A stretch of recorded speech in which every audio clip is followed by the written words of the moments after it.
ನಾವು ನಿತ್ಯ ದೇವರ ಪೂಜೆ ಮಾಡುವಾಗ ಪೂಜೆ ಮಾಡುವವರೆಲ್ಲ ದೇವರಲ್ಲಿ ಪ್ರಾರ್ಥನೆ ಮಾಡುವ ಶ್ಲೋಕ ಇದು. ಆಯತಾಭ್ಯಾಂ ವಿಶಾಲಾಭ್ಯಾಂ ಶೀತಲಾಭ್ಯಾಂ ಕೃಪಾನಿಧೇ ಕರುಣಾಮೃತ ಪೂರ್ಣಾಭ್ಯಾಂ ಲೋಚನಾಭ್ಯಾಂ ವಿಲೋಕಯ. ಕರುಣೆ ಎನ್ನುವ ಅಮೃತವನ್ನು ಸುರಿಸುವ ನಿನ್ನ ಕೃಪಾ ದೃಷ್ಟಿ ಅದು ನನ್ನ ಮೇಲೆ ಬೀಳಲಿ. ನನ್ನ ಎಲ್ಲವನ್ನೂ ಕೂಡ ಸಾಧನೆಯ ಸನ್ಮಾರ್ಗದಲ್ಲಿ ನಿರ್ವಿಘ್ನವನ್ನು ತಂದು ಕೊಡುವಂತಹ ಶಕ್ತಿ ನಿನ್ನ ಆ ಒಂದು ನೋಟಕ್ಕಿದೆ. ಅಂತಹ ನೋಟ ಎಲ್ಲ ಜ್ಞಾನಿಗಳನ್ನು ರಕ್ಷಣೆ ಮಾಡಿರ್ತಕ್ಕಂಥದ್ದು. ನಿಮಗೆ ಗುರುಗಳನ್ನು ಸ್ತೋತ್ರ ಮಾಡಬೇಕಾದ್ರೆ, ದೊಡ್ಡವರನ್ನು ಸ್ತೋತ್ರ ಮಾಡಬೇಕಾದ್ರೆ ದೇವ್ರ ದಯ ಬೇಕ್ರಿ ಅಲ್ವಾ? ಇಲ್ಲದೇ ಇದ್ರೆ ಬರಲ್ಲ, ಸ್ತೋತ್ರ ಮಾಡೋಕ್ಕಾಗಲ್ಲ. ರಾಯರ ಸ್ತೋತ್ರ ಶುರು ಮಾಡ್ತೀರಿ, ಎಲ್ಲೆಲ್ಲೋ ಹೊರಟೋಗ್ಬಿಡುತ್ತೆ. ಶ್ರೀಪೂರ್ಣ ಬೋಧ ಅಂತ ಶುರು ಮಾಡಿದ್ರೆ ಸಾಕು, ಫೋನ್ ಬರುತ್ತೆ. ಅಲ್ಲಿವರೆಗೂ ಫೋನೇ ಇರಲ್ಲ, ಹಾಗೇ ಬರುತ್ತೆ. ದೇವ್ರ ಸ್ತೋತ್ರಕ್ಕೆ ಪಾರಾಯಣ ಕೂತ್ರೆ, ಪೂಜೆ ಕೂತ್ರೇನೇ ಬರೋದು, ಪುರಾಣ ಕೂತ್ರೇನೇ ಬರೋದು, ಇಲ್ಲದೇ ಬರೋದೇ ಇಲ್ಲ. ನೂರಾರು ವಿಘ್ನಗಳು. ವಿಘ್ನ ಬರಲಿಲ್ಲ, ಚೆನ್ನಾಗಿ ಪಾರಾಯಣ ಆಯಿತು, ಪೂಜೆ ಆಯಿತು, ಜಪ ಆಯಿತು. ಭಗವಂತನ ಕತೆ ಕೇಳುವಾಗ ಕಾನ್ಸಂಟ್ರೇಷನ್ ಬಂತು, ಏಕಾಗ್ರತೆ ಬಂತು, ಮನಸ್ಸು ಚಂಚಲ ಆಗಲಿಲ್ಲ, ಹರಿ ಕಡೆಗೆ ಮನಸ್ಸು ಹರಿತಾ ಇತ್ತು ಅಂದರೆ ದೇವರ ಅನುಗ್ರಹ ಕಾರಣ, ದೇವರ ದಯ ಬೇಕು. ವಾದೀಂದ್ರ ತೀರ್ಥರು ತಾವು ರಚನೆ ಮಾಡಲಿಕ್ಕೆ ಹೊರಟಂಥ ಈ ಕಾವ್ಯ, ಗುರುಗಳ ಗುಣದ ಸ್ತೋತ್ರ ರೂಪವಾದ ಈ ಕಾರ್ಯ ನಿರ್ವಿಘ್ನ ಆಗಲಿ ಅಂತ ಹೇಳಿ, ಅದಕ್ಕಾಗಿ ಅವರು ಹಿಡಿದದ್ದು ದೇವರ ಪಾದವನ್ನು, ದೇವರ ನೋಟವನ್ನು. ಯಾರ ಮೇಲೆ ದೇವರ ನೋಟ ಇದೆ ಅವರು ಹಿಡಿದ ಕೆಲಸ ಎಲ್ಲ ನಿರ್ವಿಘ್ನವಾಗಿ ಆಗತ್ತೆ ಅನ್ನೋದನ್ನು ಕೂಡ ಈ ಮೂಲಕ ತಿಳಿಸ್ತಾ ಇದ್ದಾರೆ. ಗುರು ಸ್ಮರಣೆ ಮಾಡುವ ಈ ಸಂದರ್ಭದಲ್ಲಿ ಯಾವ ವಿಘ್ನಗಳು ಬಾರದಿರಲಿ ಅಂತ ಮೊದಲಿಗೆ ಮಂಗಳಾಚರಣೆ ದೇವರಲ್ಲಿ ಪ್ರಾರ್ಥನೆ ಮಾಡ್ತಾ ಇದ್ದಾರೆ. ಏನು? ದೇವರೇ ನನ್ನನ್ನು ರಕ್ಷಣೆ ಮಾಡು. ಶ್ರೀನೇತು ಲಕ್ಷ್ಮಿಗೆ ಒಡೆಯನಾದ, ಲಕ್ಷ್ಮಿಯನ್ನೂ ಕೂಡ ನಿಯಮನ ಮಾಡುವ ಹೇ ಭಗವಂತ, ನನ್ನನ್ನು ರಕ್ಷಣೆ ಮಾಡು. ಹೇಗೆ? ಕಟಾಕ್ಷ, ನಿನ್ನ ಕಟಾಕ್ಷ ವೀಕ್ಷಣೆಯಿಂದ ನನ್ನನ್ನು ರಕ್ಷಣೆ ಮಾಡು. ದೇವರ ಒಂದು ನೋಟ ನಮ್ಮ ರಕ್ಷಣೆ ಮಾಡುತ್ತೆ, ಮತ್ತೇನು ಬೇಡ. ದೇವರ ದೃಷ್ಟಿ ನಮ್ಮ ಮೇಲಿದ್ದರೆ ಸಾಕು. ಎಂಥ ಆಪತ್ತು ವಿಘ್ನಗಳ ಪರಂಪರೆಯಿಂದಲೂ ಕೂಡ ಅನಾಯಾಸವಾಗಿ ಹೊರಗೆ ಬರಬಹುದು. ಹಾಗೆ ಬರಬೇಕಂತಾದರೆ ದೇವರ ದಯಾದೃಷ್ಟಿ ನಮ್ಮ ಮೇಲಿರಬೇಕು. ಅದು ಎಂಥದ್ದದು? ಬುಧಜನ ತ್ರಾಣ ದಕ್ಷ. ಬುಧರು ಅಂದರೆ ಭಗವಂತನನ್ನ ಬಲ್ಲ ಜ್ಞಾನಿಗಳು. ಅವರನ್ನು ರಕ್ಷಣೆ ಮಾಡೋದ್ರೊಳಗೆ ಅತ್ಯಂತ ದಕ್ಷವಾದದ್ದು ದೇವರ ಕಟಾಕ್ಷ.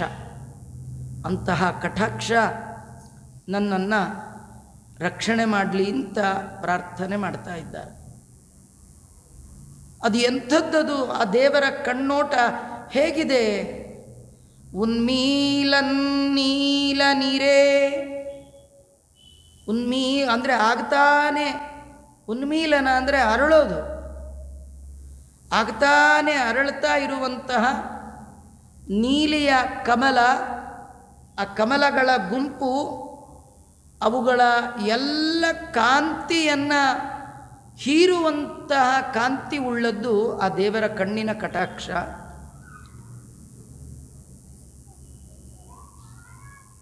ಆ ಶ್ರೀದೇವಿ ಮತ್ತು ಭೂದೇವಿ ಮತ್ತು ದುರ್ಗಾದೇವಿಯರು, ಈ ಮೂರು ಜನರ ಕಡೆಗಣ್ಣ ನೋಟ ದೇವರ ನೋಟದ ಒಟ್ಟಿಗೆ ಬೆರೆತು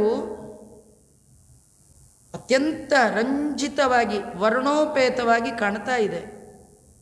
ತಾತ್ಪರ್ಯ ಇಷ್ಟೇ, ದೇವರ ಅನುಗ್ರಹ ಆದರೆ ಲಕ್ಷ್ಮಿಯ ಅನುಗ್ರಹವೂ ಆಗುತ್ತೆ, ಒಟ್ಟೊಟ್ಟಿಗೆ ಆಗುವಂಥದ್ದು.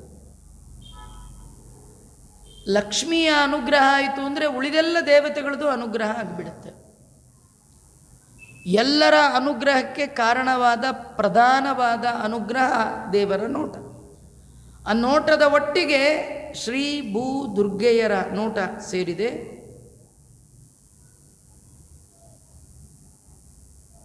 ಅಂತಹ ನೋಟ ತ್ರಾಣದಕ್ಷ, ಬುಧಜನ ತ್ರಾಣದಕ್ಷ ಕಟಾಕ್ಷ. ಬುಧಜನರು, ಸಜ್ಜನರು, ಭೂಸುರರು, ಜ್ಞಾನಿಗಳು, ಅಂತಹ ಸಜ್ಜನರನ್ನು ರಕ್ಷಣೆ ಮಾಡುವಂತಹ ದೇವರ ಕಟಾಕ್ಷ ಅದು ಅಗಮ್ಯ, ಅಚಿಂತ್ಯ, ಅನುಪಮ. ಇದು ಮೂರು. ಅದು ಹೀಗೆ ದೇವರ ನೋಟ ಹೇಗೆ ಹೇಳಲಿಕ್ಕೆ ಸಾಧ್ಯ ಇಲ್ಲ. ಹೋಗಲಿ ಮನಸ್ಸಿನಿಂದ ಅಚಿಂತ್ಯ, ಹೋಗಲಿ ಅದಕ್ಕೆ ಏನಾದ್ರು ಒಂದು ಉದಾಹರಣೆ ಇದೆಯಾ? ಅನುಪಮೇಯ. ಇನ್ನೊಂದು ಉಪಮಾನ ಕೊಟ್ಟು ಈ ಕಟಾಕ್ಷ ಆ ಕಟಾಕ್ಷ ಸೇಮ್. ಅಂತಹ ಅಪರೂಪದ್ದು ದೇವರ ಕಟಾಕ್ಷ. ಇಡೀ ನಾವು ನಮ್ಮ ಜೀವನದಲ್ಲಿ ಮಾಡುವ ಎಲ್ಲ ಸಾಧನೆಗಳ ಫಲವನ್ನಾಗಿ ದೇವರಲ್ಲಿ ಆ ಕಟಾಕ್ಷ ಒಂದನ್ನೇ ಬೇಡಬೇಕು. ದೇವರಲ್ಲಿ ಹೇಳಬೇಕು, ಏನು ಬೇಡುವುದಿಲ್ಲ ನಿನ್ನ ಭಗವಂತ. ನಿನ್ನ ಹತ್ರ ಬಂದರೆ ನನ್ನ ನೋಡಿ ಇನ್ನೇನು ಕೇಳ್ತೀನೋ ಅಂತ ನೀನು ಅನ್ಕೋಬೇಡ. ನೀನು ನನಗೇನು ಕೊಡಬೇಡ. ನಿನ್ನ ನೋಟ ಒಂದು ನನ್ನ ಮೇಲಿದ್ದರೆ ಸಾಕು. ಆ ನೋಟ ಎಂಥದ್ದು ಅಂತ ಇಲ್ಲಿ ವಾದೀಂದ್ರ ತೀರ್ಥರು ತಿಳಿಸ್ಕೊಡ್ತಾ ಇದ್ದಾರೆ. ನೋಡಿ, ಜಗದ್ಗುರು ಮಧ್ವಾಚಾರ್ಯರು ಹರಿಸ್ತುತಿ ಮಾಡಿದ್ದಾರೆ. ವಾಯುಸ್ತುತಿಗೆ ಮೊದಲು ಬರುವಂಥದ್ದು ಹರಿಸ್ತುತಿ. ಅದರಲ್ಲಿ ದೇವರ ಸ್ತೋತ್ರ ಮಾಡುವಾಗ ದೇವರ ಮುಖಸ್ತುತಿಯನ್ನು ಮಾಡಲಿಲ್ಲ, ನಖಸ್ತುತಿಯನ್ನು ಮಾಡಿದ್ದಾರೆ. ದೇವರ ಉಗುರನ್ನು ಸ್ತೋತ್ರ ಮಾಡಿದ್ದಾರೆ. ಅವರ ಪರಂಪರೆಯಲ್ಲೇ ಬಂದ ಮಹಾನುಭಾವರು ವಾದೀಂದ್ರ ತೀರ್ಥರು. ಇವರು ದೇವರ ಮುಖವನ್ನೂ ಮಾಡಲಿಲ್ಲ, ನಖವನ್ನೂ ಮಾಡಲಿಲ್ಲ, ಮುಖದ ಒಳಗಿರುವ ಕಣ್ಣಿನಿಂದ ಹೊರ ಬರುವ ಒಂದು ನೋಟವನ್ನೇ ಸ್ತೋತ್ರ ಮಾಡ್ತಾ ಇದ್ದಾರೆ. ನಿಮಗೆ ದೇವ್ರದ್ದು ಮುಖ ಬೇಡ, ದೇವ್ರದ್ದು ನಖ ಬೇಡ, ದೇವ್ರದ್ದು ನೋಟ ಇದ್ರೆ ಸಾಕು.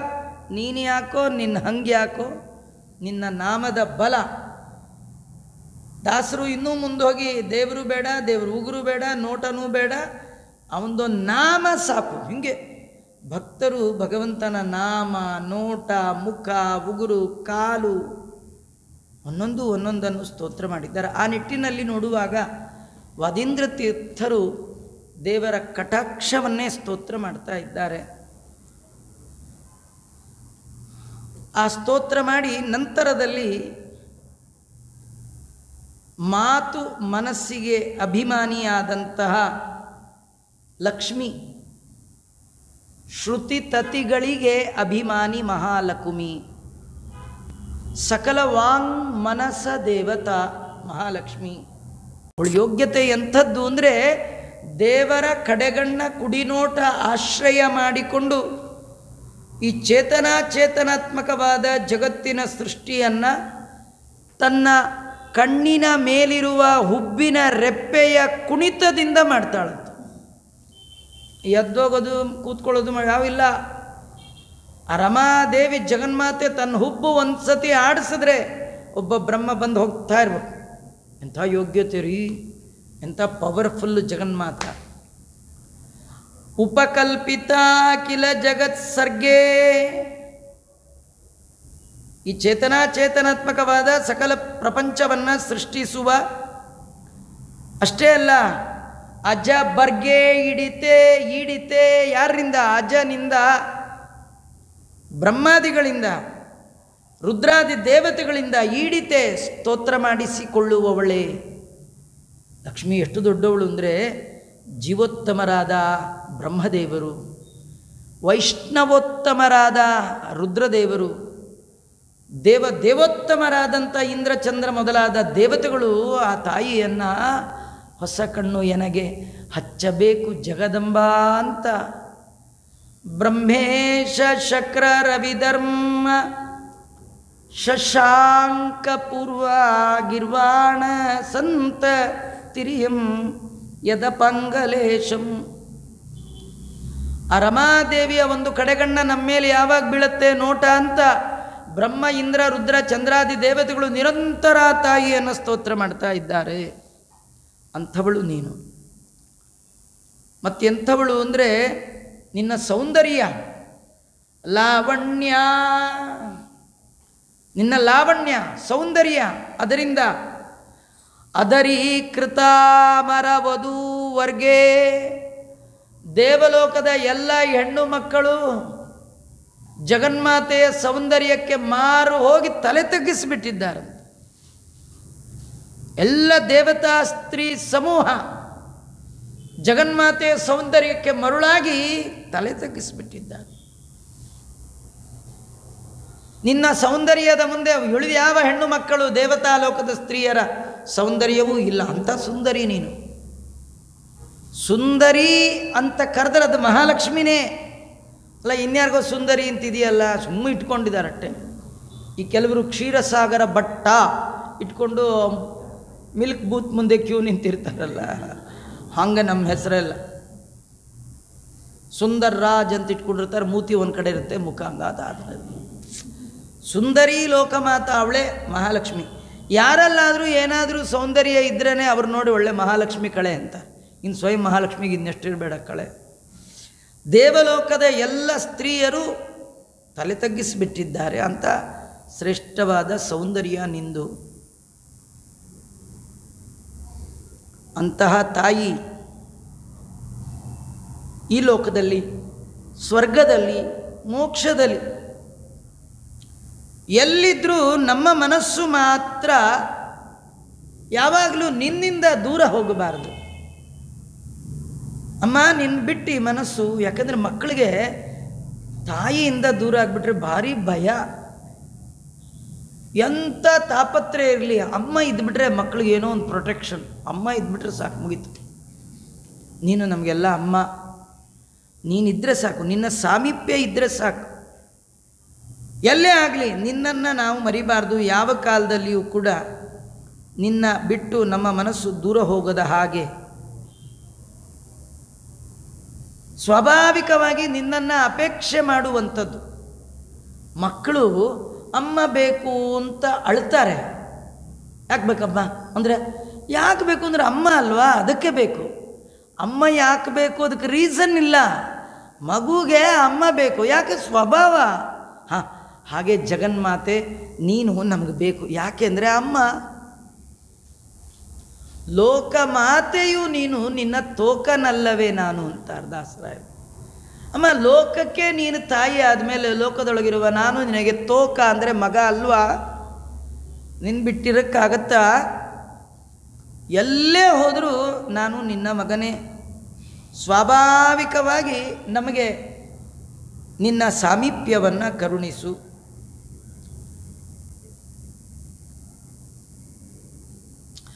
ದುರ್ಗೆ ವಿಸರ್ಗೆ ಮತಿಂ, ಕಷ್ಟ ಕಾಲದಲ್ಲಿ ನಿನ್ನ ಮರೆವು ನಮಗೆ ಬಾರದ ಹಾಗೆ ನೀನು ಮಾಡು. ಅಂದರೆ ಕಷ್ಟ ಬಂದಾಗ ನಿನ್ನ ನೆನಪು ನಮಗೆ ಬರಬೇಕು, ಹಾಗೆ ಮಾಡು. ಎಂಥ ಕಷ್ಟ ಬಂದರೂ ಅಮ್ಮ ಅಂತ ಕೂಗಿಬಿಟ್ರೆ ಸಾಕು. ಎಲ್ಲಿದ್ದರೂ ಅಮ್ಮ ಎಲ್ಲ ಕೆಲಸ ಬದಿಗಿಟ್ಟು ಓಡಿ ಬಂದು ಮಗು ನೆತ್ಕೊಳ್ತಾಳೆ. ಯಾಕೆಂದರೆ ಆ ಮಗುವಿನ ಕೂಗಿನ ಒಳಗಿರುವ ಆ ಮಾಧುರ್ಯ, ಆ ಪ್ರೀತಿ, ಆ ಸ್ವಾಭಾವಿಕವಾದ ಅಮ್ಮ ಬೇಕು ಅನ್ನುವ ಅಪೇಕ್ಷೆ ನೋಡಿ. ಅಮ್ಮ ಅಂತ ಕೂಗಿದ್ರೆ ಓಡಿ ಬರೋ ತಾಯಿನ, ಅದೇ ಯಾರಾದರೂ ಉಬ್ಬಡಿಸು ನೀರು ಬಡಿಸು 4 ಸತಿ ಕೂಗ್ಬಿಟ್ರೆ ಬಾಯಿಗೆ ಬಂದಂಗೆ ಬೈತಾಳೆ. ನನಗೆ 4 ಕೈ ಇದೆಯಾ, ಸ್ವಲ್ಪ ಹೊತ್ತು ಕೂತ್ಕೊಳ್ಳಿ, 1 ಬೈ 1 ಬಡಿಸ್ತಿ ಅಂತಾರಲ್ಲ. ಅದೇ ಮಗು ಕೂಗಿದ್ರೆ ಮಾತೇ ಆಡಲ್ಲ, ಓಡೋಗಿ ಮಗುನ ಎತ್ಕೊಳ್ತಾರೆ. ಕಷ್ಟ ಕಾಲದಲ್ಲಿ ನಿನ್ನ ಮರೆವು ನಮಗೆ ಬರಬಾರ್ದು, ನಿನ್ನನ್ನು ನೆನಪು ನಮಗೆ ಬರಲಿ. ನಿನ್ನನ್ನು ನಾವು ಕೂಗ್ತೇವೆ ಏನಂತ? ಅಮ್ಮ ಅಂತ ಕೂಗ್ತೀವಿ. ಮಾತಸ್ತ್ವಾಮುಪಕಲ್ಪಿತ ಕೆಲ ಜಗತ್ ಸರ್ಗೇಜ ಬರ್ಗೇಡಿತೆ ಚೇತೋ ನ ಪ್ರಜಹಾತು ಜಾತು ಚಿತಿಹ ಸ್ವರ್ಗೇಪಿ ವರ್ಗೇಪಿ ನಃ ಲಾವಣ್ಯಾದರೀಕೃತ ಮರವಧೂ ವರ್ಗೇ ನಿಸರ್ಗೇ ಹಿತಂ ಕಾರುಣ್ಯಂ. ಅಮ್ಮ ನಮ್ಮ ಮೇಲೆ ಕರುಣೆ ಮಾಡು. ಕಾರುಣ್ಯಂ ಕುರು ಮಾಕೃತ ಮಯಿ ಪುನರ್ದುರ್ಗೆ ವಿಸರ್ಗೆ ಮತಿಂ ನಿನ್ನನ್ನು ಮರೆಯುವ ಮತಿ ನಮಗೆ ಬಾರದ ಹಾಗೆ ನೀನು ಅನುಗ್ರಹ ಮಾಡು ಅಂತ ಆ ತಾಯಿಯಲ್ಲಿ ಪ್ರಾರ್ಥನೆ ಮಾಡಿದ್ದಾರೆ. ದೇವರ ಪ್ರಾರ್ಥನೆ ಆಯಿತು, ಲಕ್ಷ್ಮೀ ಪ್ರಾರ್ಥನೆ ಆಯಿತು. ಇನ್ಯಾರ್ದು ಮಾಡಬೇಕು? ಈಗ ಮೂರನೇವರು ಯಾರು? ವಾಯುದೇವರು, ಜೀವೋತ್ತಮರು. ಅವ್ರ ಸ್ತೋತ್ರ ಮಾಡಬೇಕು. ಅವ್ರದ್ದು 3 ಅವತಾರ. ವಾಯುದೇವರದು 3: ಹನುಮ, ಭೀಮ, ಮಧ್ವ. ಈ 3 ಅವತಾರದ ವಾಯುದೇವರನ್ನು ನೀವು ನೋಡಿ, ಒಂದೊಂದು ಸಾಲಲ್ಲಿ ಒಂದೊಂದು ಅವತಾರ ಸ್ಮರಣೆ ಮಾಡಿಬಿಟ್ಟಿದ್ದಾರೆ. ಒಂದೇ ಸಾಲು ಹನುಮ ಅವತಾರ, 2ನೇ ಸಾಲು ಭೀಮ, 3ನೇ ಸಾಲು ಮಧ್ವ, 4ನೇ ಸ್ತೋತ್ರ. 4 ಸಾಲು. ಹೇಗೆ ಮಾಡಿದ್ದಾರೆ? ಚೆನ್ನಾಗಿ ಮಾಡಿದ್ದಾರೆ ವಾದೀಂದ್ರ. ಅದಕ್ಕೆ ರಾಯರು ತಲೆ ತೂಗುಬಿಟ್ರಿ ಇವರು ಸ್ತೋತ್ರ ಕೇಳಿ.